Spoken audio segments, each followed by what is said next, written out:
and welcome back to my channel.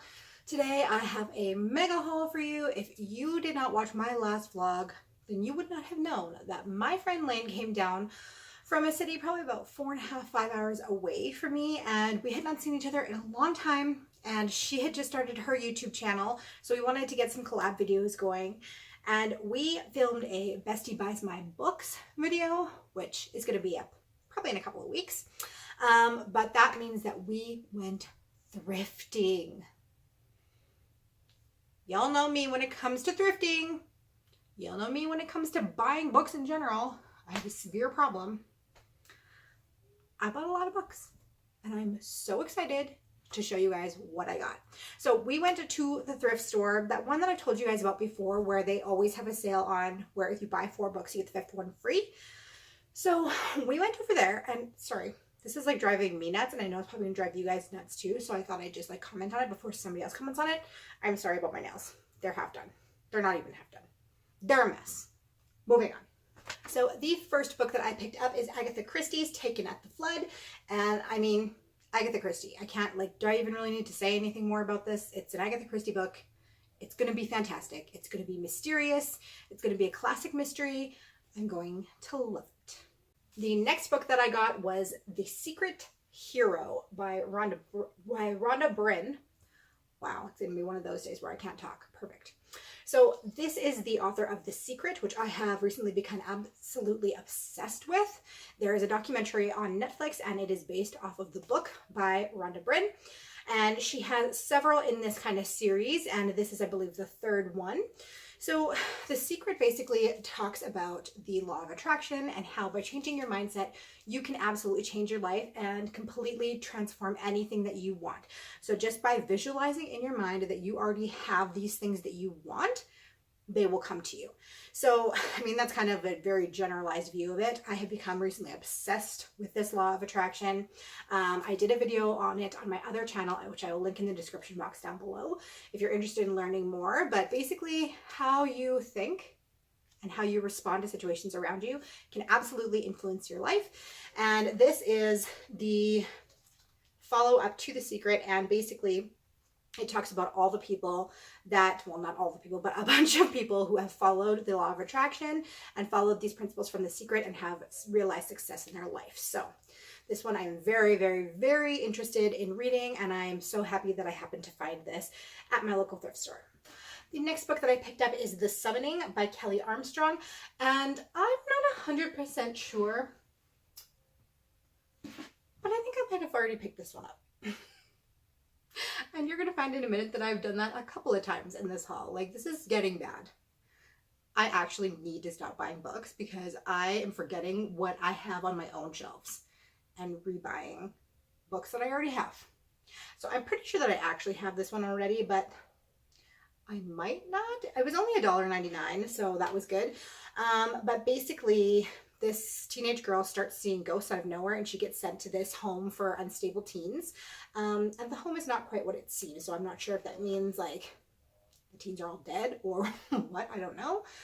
But yeah, it looked really good, so I picked it up just on the off chance that I didn't have it, since it was only $1.99, but I need to go through my shelves and see if I actually do have it. I'm the worst. The next book that I got, you guys might recognize, and that's because this also is another one that I already have. So, and this one is even worse because I've been talking about this book pretty much nonstop. It's been on my last 2 TBRs. I've mentioned it in my last couple of vlogs because this is the book that Georgia and I are going to be reading for our next Bestie Book Talks. And here I am in the store and I see this and I think to myself, I mean, it's got a completely different cover, of course, which is why I didn't put 2 and 2 together. But I was actually thinking to myself, oh, this would be a great book because it's about past lives and children experiencing their past lives. This would be a great book for me to read supplementary to the one that we're reading for Bestie Book Talk, so that I can have even more information on the subject when we go to have our discussion. I get home and it's the same book that I already have, that I'm already planning to read. Let's move on. This next book looks super interesting. This one's called Dr. Frankenstein's Daughters by Suzanne Wayne, and I'm really excited about this one. So this one basically follows two illegitimate teenage daughters that are Frankenstein's daughters. And they end up, after his passing, they end up going to Frankenstein's castle and attempting to take it over. And from what it looks like, it's haunted. I don't know if like Frankenstein's monster's still chilling there. I have no idea what goes on, but it looks creepy. I'm excited. Next, we have a book that I desperately need, and that is Sleep Manual, Training Your Mind and Body to Achieve the Perfect Night's Sleep. I desperately need this, and this is by Dr. Wilfred Pidgeon. And basically, it's all about sleep, which I absolutely need. I suffer from insomnia quite a bit, and this apparently is like your textbook to help you. So hopefully it works for me, because I don't know how much longer I'm going to be able to live on getting like 4 hours of sleep a night. I can't do it. I just can't. I'm over it. I'm tired all the time.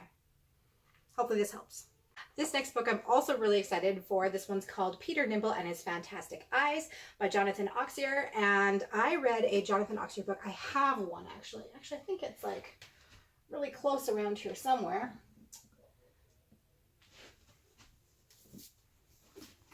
This one, The Night Gardener. I have this one, and I really, really, really enjoyed this one. So I pretty much picked this one up because of the author, and I assume that because I really liked this one, that I most likely will really like this one. And also, I believe that my friend Georgia told me that she read this one as well and really liked it. She also liked The Night Gardener too. So, and I'm pretty sure she told me that she read this one. So I assume that I'll like it as well. Let me just read you the synopsis for this one. It says, "Now for those of you who know anything about blind children, you are aware that they make the very best thieves. Their fingers are small enough to slip right through keyholes, their ears keen enough to hear the faint sounds of a lock's many moving parts. This is the story of the greatest thief who ever lived. His name, as you've probably guessed, is Peter Nimble. A 10-year-old blind orphan, Peter has been forced into a life of crime. One fateful afternoon, he steals a mysterious box that contains 3 magical pairs of eyes. When he tries on the first pair, he is instantly transported to a hidden island where he meets the maker of the eyes, Professor Cake. The professor gives Peter a choice: travel to the mysterious vanished kingdom and try to rescue a people in need, or return to his criminal life. Peter chooses wisely, and together with a group of oddball companions, he embarks on an unforgettable and fantastic adventure." This one sounds super, super cute. This one was really, really cute, so I have really high hopes for this one. The next book that I grabbed is The Intention Experiment by Lynn McTaggart. And this one is basically another book about the law of attraction, which is my obsession right now. So I'm going to be reading a lot of stuff on this, and I'm going to change my life with it. Y'all just watch. You all just stay along for the ride. Next, we have a book that I've been wanting to read for forever, and I'm not sure why I haven't picked it up yet, but it is A Stolen Life by J.C. Dugard. This one is basically a memoir of J.C. Dugard, who was taken by an abductor, I believe, when she was 11 years old, and finally found when she was, I think, in her early 40s or 30s. Yeah, so she was taken in June of 1991, and she was found in August of 2009. So that is a long time. She was held captive, but she survived. She ended up having 2 children with her captor. And yeah, I'm very, very, very interested in this case. Like, this is a very extremely famous case. So I'm sure a lot of you already know a lot about it, but I would love to read her story from her own words. Next on the list, we have Great Canadian Ghost Stories, and this is just an anthology by Barbara Smith of legendary tales of hauntings from coast to coast. So this is Canadian. I absolutely love that cover. Take a look at that cover. It's so pretty. And this book looks like it's brand new. I don't even think it's been read once. So love this. This next book is called The Dwelling, and it is a novel by Susie Maloney. And this one is a haunted house novel, which I absolutely love reading, especially because my work in progress is a haunted house novel. This one is split up into 3 different parts, and it like goes through 3 different owners of the same house and why they moved out, their experiences there, and it looks absolutely terrifying. Like, as I was reading this, I was like, this actually looks scary, like for real. So excited to read this one. This next book is similar to the one that I thought that I already had about the young girl that goes to a troubled home for teens. So this one sounds kind of similar to that. It's called Born at Midnight by C.C. Hunter. And this one, basically, a young girl ends up at a party and she finds herself in a difficult situation. I'm not sure exactly what happens, but her mother ends up shipping her off to another like home or school for the troubled youth. But once she gets there, she finds that it is filled with like supernatural creatures. So all the kids have some sort of supernatural power. Some are vampires, some are werewolves, but she is there as well. And they insist that she belongs there, but she doesn't know what her power is. And she thinks she doesn't belong there, but apparently she does. Last in the adult section is Beyond Belief by Jenna Miscavige Hill. And this one is My Secret Life Inside Scientology and My Harrowing Escape. So I am one of those people that is absolutely obsessed with different cults, and Scientology is no different. So I will be very, very interested to find out what goes on here and find out some like behind the scenes sort of footage. Kendall Ray and her husband Josh did a podcast on their podcast, Mile Higher Podcast. And they did a podcast all about Scientology. And how many times am I going to say podcast? Anyways, so they did one all about Scientology. It was super informative. Also, if you've seen the documentary on Netflix by Leah Remini, that's also really, really interesting. So I would love to get another perspective on that sort of crazy religion, cult, I'm not sure. But yeah, this one will be really good, I'm sure. All right, you guys, so next we are going to get into some middle grade books. So as you know, whenever I go thrifting, I have to be looking for my Goosebumps books and like my Full House books, and my Mary Kate and Ashley Olsen books, because I'm obsessed with collecting books that I used to read as a child, and I want to get all of them. So I found quite a few of them this trip. And yes, once again, I did get a couple of double copies because I'm me. So, but Lane helped me out, and she did what I should have done a long time ago and just have been too lazy to do. She went downstairs on my shelf and wrote down all the ones that I actually need. And she like took a picture of it in my phone so that next time that I'm thrifting, I will know which books I actually need and I won't be buying any more doubles. Like, how easy of a solution is that? And why did I not do that before? I don't know, but this is why she's in my life, because she's smarter than me. And speaking of Lane, she is the one that picked this up for me. She actually got this at her thrift store where she lives. And it is Winnie the Pooh, and it has a whole bunch of these like old Winnie the Pooh books. So first of all, look at this little box. Box is kind of trashed, which is unfortunate, but still, like, that's so cool. And then it has these different Winnie the Pooh books, and they are so old. Let's see here. When were they published?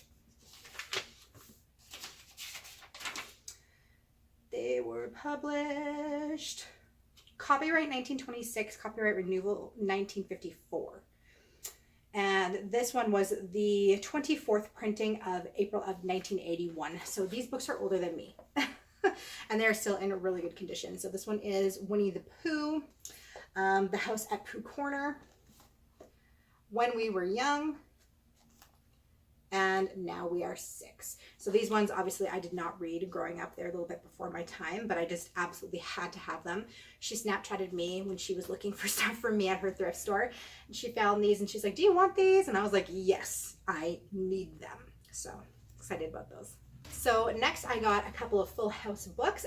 This one Lane actually picked up as well, along with the Winnie the Pooh book. She picked this one up for me. This is a Stephanie Tanner one.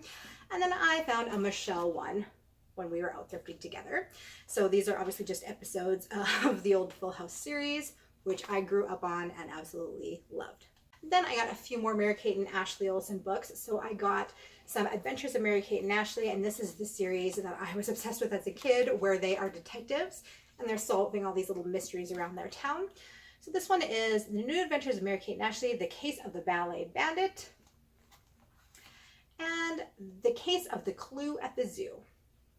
And then I ended up grabbing this So Little Time book, and this was one of the series that Mary Kate and Ashley Olsen played in when they were teenagers, and it was just like basically a recap of each episode. So they also had books and the episodes. The books were based on the episodes, just like some of the other ones that I've gotten before. Next, I got a few more Babysitter's Little Sister books, and I loved these as a kid. I remember my library used to have like reading challenges, summer reading challenges, and I remember being at my dad's house And I read like 6 or 7 of these in one day. And I think I was like in grade 5, maybe grade 4, around there, probably grade 5. And yeah, I was just obsessed with these, and I read these so much. I never really was into the Babysitter's Club. My older cousin was into those, but I was into the Babysitter's Little Sister. So this one, I've got Karen's Witch, Karen's in Love, Karen's Brother, and Karen's Big Lie. I used to love these books as a kid because this main character, Karen, she came from a split home. And so she had 2 of everything, and they called her Karen Tutu because she had 2 of everything, 2 whole separate families, 2 bedrooms, 2 sets of clothes, 2 everything. And I related with that because my parents were also split up and I had 2 of everything as well. So I really like these books. So next I got another Bailey School Kids Adventures, Mrs. Jeepers in Outer Space. And I got another Wishbone book, and this one is Riddle of the Wayward Books. So in this one, this was a series that I used to love as a kid, and it was this group of 4 kids in an elementary school, and they think that all the adults in their lives are like weird things. So they had a substitute teacher in one of the episodes or one of the books that they thought was Dracula, and like stuff like that. And then this adorable little puppy, he would just like be swallowed up into like mysteries, into classic mysteries. So it's like Wishbone as Sherlock Holmes and all these different kind of like classic books that Wishbone would fall into. So these were great for kids because it kind of got them to read about the classics without obviously reading the classics because they're kids. All right, you guys, and finally I got a crap ton of Goosebumps books. So, oh my God, let me just turn these all around. Holy crap. All these Goosebumps books. So my collection is getting pretty complete now. I think I'm only missing a few. I'm gonna have to check Lane's list that she made me. But let's go through which ones I got here. The Haunted Mask, Welcome to the Wicked Wax Museum, and this one is a reader beware, you choose the scare, so it's a choose your own ending. You Can't Scare Me, Return of the Mummy, Phantom of the Auditorium, Attack of the Mutant, A Night in Terror Tower, Night of the Living Dummy 2, The Headless Ghost, How I Got My Shrunken Head, Night of the Living Dummy 3, Egg Monsters from Mars, The Beast from the East, How to Kill a Monster, Legend of the Lost Legend, and finally Vampire Breath. So you guys, those were all of the books that I ended up getting on this thrift haul with my friend Lane. I had so much fun. Be sure and stay tuned for our videos that we have coming together. I have one coming with her on this channel, and then I have one coming with her on my other channel, which I will link in the description box below. It's more lifestyle related videos. So if you want to see more videos like this, or if you want to go and check out my lifestyle channel, it's definitely just a lot more fun, like different kind of content. Definitely go and check that out. Give this video a like, hit that subscribe button if you're new here. I would love to have you join the team, and I will see you in my next video.